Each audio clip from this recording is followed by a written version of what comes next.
What's up, guys? Today we're going to be going over the 3 new swords in the 30th anniversary pack, along with the Dares of Eternity, the 2 Halo themed ones, along with the dungeon one, and seeing which one is the best overall, and why the best one is near impossible to get. And in this video, we will be breaking down some DPS numbers with the best one, along with a cool build to just optimize swords in general for any character. So first, looking at the first sword, the Half Truce, the Arc Halo themed one, there's gonna be 4 perks in the left and 4 perks in the right, and we just eyeball the perks. There aren't anything too special going on for damage in the right, but there is some new interesting perks. First, with the left, the Duelist Trance. Sword Final Blows grant increased charge rate, efficiency, and defense until this weapon is stowed. So we look at how this works first without anything going on, just the base charge rate of the sword. It's gonna take over 5 seconds at 5.5. Now if we go ahead and get a kill to proc Duelist Trance, it will not show up as a perk in the left, but it's going to be there until you steal the weapon. And now the heavy charge will be a lot quicker at 4.1 seconds. So that's going to be a 25% faster cooldown on your heavy attack right off the bat. Now what happens if we pair that with Lucent Blade, which for the second part of the perk will increase the charge rate of swords. So just looking at Lucent Blade and Lucent Blade alone, that's going to cut the time down to 4.2, almost 4.3. But what happens now if we combine both Lucent Blade along with the Duelist Trance, see if that will stack and make it the fastest possible. Looking at the charge time now, it's going to now only take 3.7 seconds. So overall, if you combine both of them, it's going to be a 33% faster charge time to do your next heavy attack. So that is definitely the best perk in the left and should result in the highest DPS numbers, because you can use your heavy attack more often and more frequently, which is the bulk of your sword's damage. This weapon also has Tireless Blade in the left, which has been around forever. Every other kill will give you 1 ammo back. So it's going to be really good if you're using the weapon mostly for Aclear, and it will give you the most ammo for that.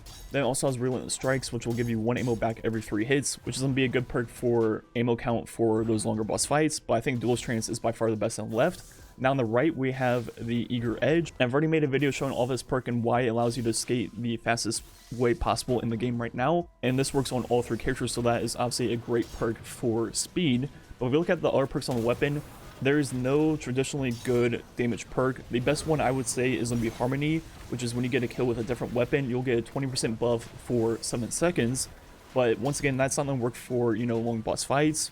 But it's going to be pretty good for just general play. Then we move on to the Dungeon Sword, which is the Hero of Ages. This one's going to be a Vortex Frame, which is like the Spinny Boy attack, just like on the Falling Guillotine. But this one is on the Arc. So if we look at the perks on this one, once again, there's not really a good damage perk in the right. There is One for All, which will be a 35% buff, which will be among the highest for a sword. But once again, you have to hit 3 targets first, and it only lasts for a few seconds, so not very realistic to actually use. And we have more or less the same perks in the left with Demo being added. But kind of just like the last sword, there's not really any good DPS combos because there's no good DPS perk. So I think this sword's going to be more useful for Aclear with Chain Reaction and something like Demo, or even Unrelenting to get your health back on kills, or even Tireless Blade to give you much more ammo over the long run if you're using the weapon for Aclear.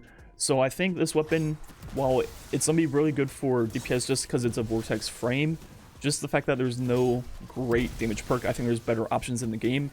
So for me, if you're going to be going after this sword, I think the best roles are going to be the Aclear ones, so Chain Reaction Demo, Chain Reaction Tireless, or Chain Reaction Unrelenting. The only thing about Chain Reaction on a sword is that it's not quite as powerful as it is on other weapons. So for example, the Salvager Salvo, the Chain Reaction is absolutely crazy, right? And that's because when you shoot a GL at a big group, you're going to kill multiple enemies at once, and all those enemies will then explode and create a huge explosion, while with the sword you're only ever usually hitting 1, maybe a few targets at best at a time. So therefore that explosion is not going to be nearly as big as it could be, but still obviously really good if the enemies are grouped up. And it's pretty cool that you can get Demo in the left on a sword. And that leads me to the best of the 3 swords.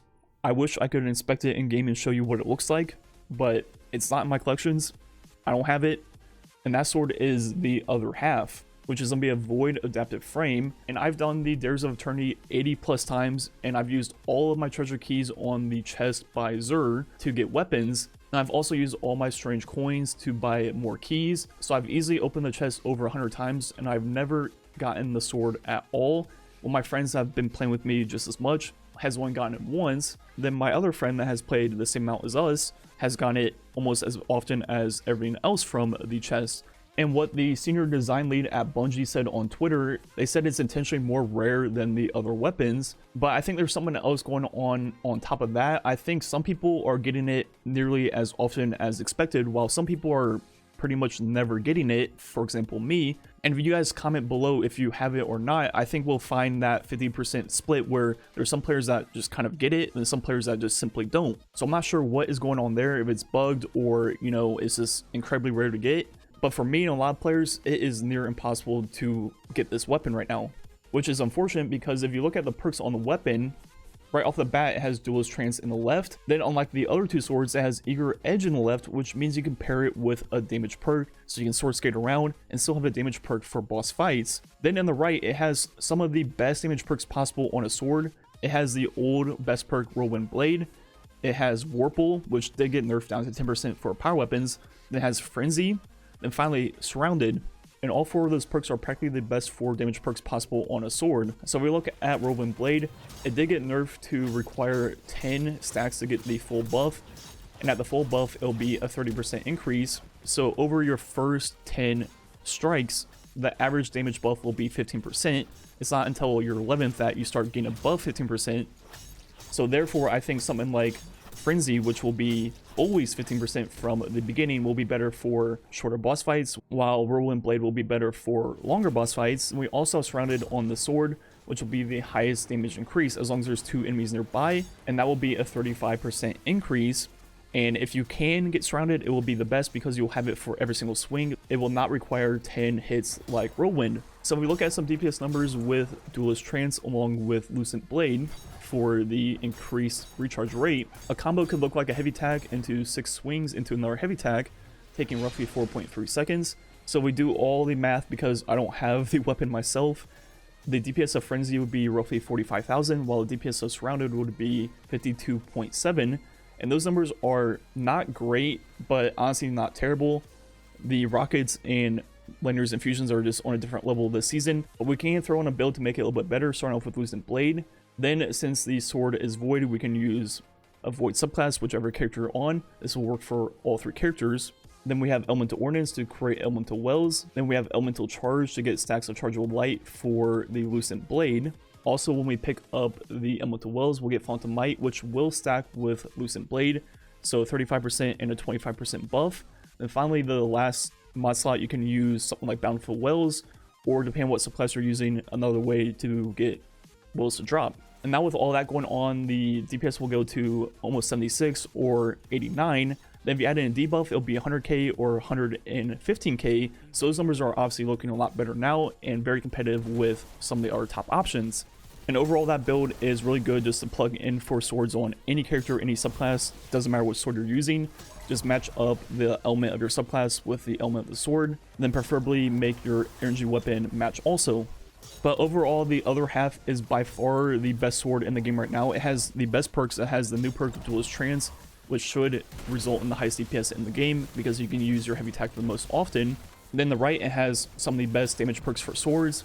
Also on the left, it has Eager Edge, which is the best perk for speed and just general play and just having fun in the game, while at the same time freeing up your right slot for a damage perk, unlike the other 2 swords that have Eager Edge on it. So overall, it's the best for sword skating, it's the best for DPS, it's just overall the best sword in the game right now.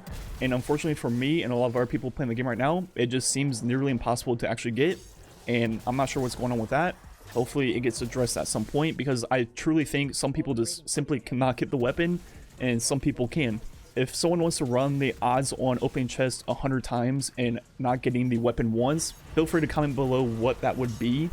I believe there's only 6 weapons that come out of that chest, so a 1 in 6 100 times. Please let me know what that would be. I'm sure it's going to be a very low chance of that happening. And the thing is, it's not just me. I know a lot of people I've seen on Twitter, my friends have also said the same thing. So yeah, I think there is something going on there. So yeah, I just don't know. Anyways, like usual, the rest of the video will just be some straight gameplay with the dungeon sword. Thanks for watching. Catch you guys next time.